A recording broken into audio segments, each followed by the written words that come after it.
Now, there's a worldwide shortage of organs for transplant, and China used to get around this problem by taking organs from executed prisoners without their consent. The authorities say the practice came to an end 4 years ago, and over the past 2 years, BBC Health correspondent Matthew Hill has been following claims that organs are still being taken without consent from prisoners of conscience. The allegations have been examined in detail by a tribunal set up by the charity End Transplant Abuse in China. And as Matthew Hill outlines in this exclusive report, a former war crimes prosecutor has concluded that the practice is still happening.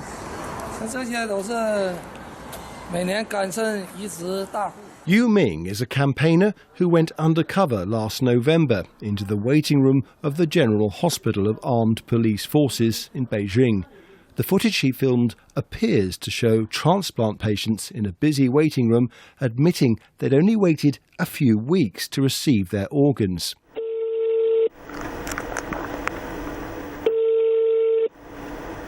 Hello, may I help you?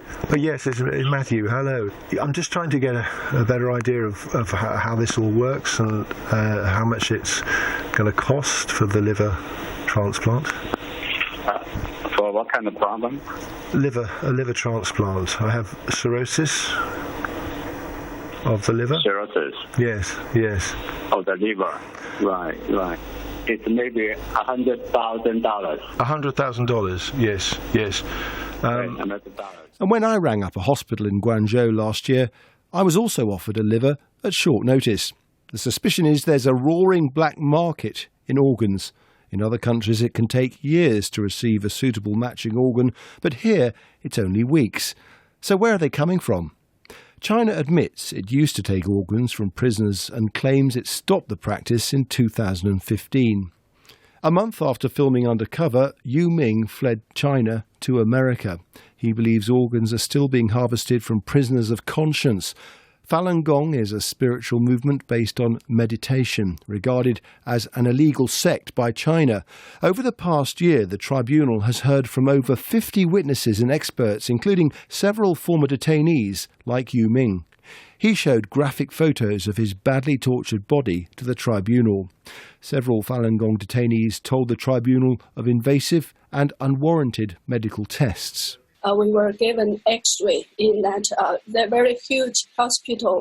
I remember seeing other non-prisoners, ordinary people also there. And then after our blood was taken, we were escorted back to the cell. When I was arrested by the policeman, he threatened me. If you don't give your name and address, we'll get your heart and liver.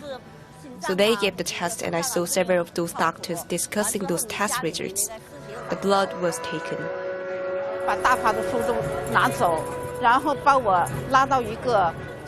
They just did all this torture, not enough good hard labor. At the same time, they gave us body tests and 2 types of blood tests. There was no medical reason for doing them. China does have a fledgling organ donation scheme, claiming more than 500,000 people have registered to donate. But researchers from other countries claim that these numbers are fabricated and are in fact much lower. At an international transplant conference last year in Madrid, I suggested to the surgeon in charge of the Chinese transplant system that millions more donor registrations would be necessary to explain such short waiting times. Huang Jiefu told me organs came from some of the 6 million patients who die each year in intensive care. Last year, we have 15,000 organ transplantation performed.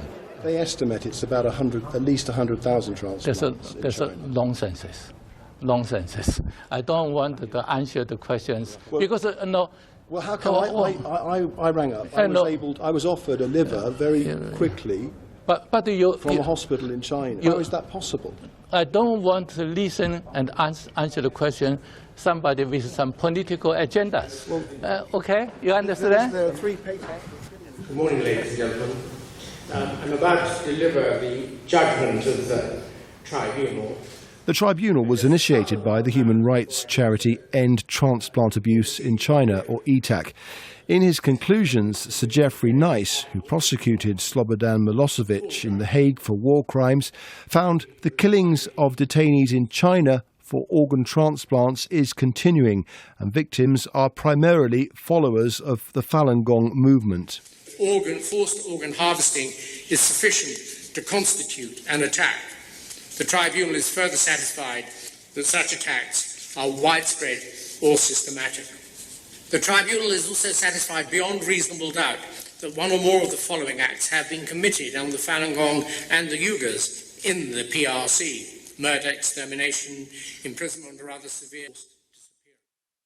Taken together, such attacks and such acts constitute crimes against humanity, which the tribunal is certain beyond reasonable doubt has occurred.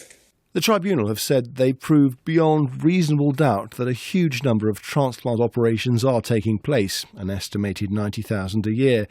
There's also evidence of systematic blood testing and examination of organs from prisoners of conscience, and recorded phone calls from hospitals saying organs are readily available for sale at short notice. Over the past year, there have been growing reports of mass incarceration of Uyghurs. Sir Geoffrey added that while it doesn't have sufficient evidence to reach the same conclusions about organ harvesting for them, the vulnerability of the Uyghurs to being used as a bank of organs is obvious. That's something that doesn't surprise the author of Bloody Harvest, Ethan Gutman. We see 15 million Uyghurs who have been blood tested, that's right, 15 million, and we at the same time we have 1.5 million to 2 million Uyghurs approximately in concentration camps or labor camps or re-education camps. These people are incredibly vulnerable. We have a dedicated organ transplant lane that showed up in Urumqi in the airport. We have a crematorium that's been built in Urumqi. They hired 50 security guards. 50 security guards, and they're being paid $1,200 US a month. That's an extraordinary wage for that part of the world. The Chinese government says it's too busy to be interviewed, so in a statement it says it always follows the World Health Organization's guiding principles on human organ transplants and has strengthened its management on organ transplants in recent years. It insists human organ donation must be done voluntarily and for free. The tribunal has called on the UN Human Rights Council to consider creating a mandate for a special rapporteur to investigate these allegations. It wants other countries to follow the lead of places like Israel, Spain and Italy to make it illegal to travel abroad to buy organs.